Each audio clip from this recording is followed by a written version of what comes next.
A new rig is rolling through the streets of Erie. Chelsea Withers joining us now in the control room with what went into getting this new piece of equipment for the Erie Fire Department. Chelsea. Sean, just to put something in perspective, the truck that will now retire came to Erie in the 1980s. So it certainly was an exciting day as dozens of people welcomed in the future. Go Ren. For over a year, the Erie Fire Department has been working to get a new truck.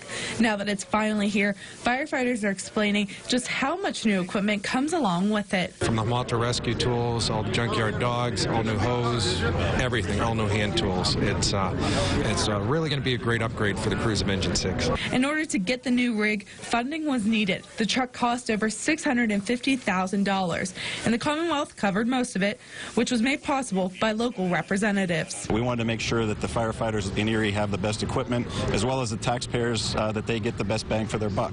So at the end, it took a little bit longer, but it's something that worked out for everybody. The fire department further explained the long process that goes into getting a new truck to make sure it includes all the latest features. There's a lot of communication between us and the engineers, and maybe some tweaks we need to make. So when that's all done, they draw up some plans, and we all go over the plans to make sure that everything is on the plans that we want.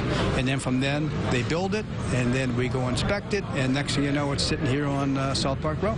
But the work isn't done yet when it comes to making sure the firefighters are fully equipped to use the new rig. There are going to be people coming in. We're going to be doing training on it here for the next week or two, and it's really going to be an upgrade. The new truck was made by Pierce.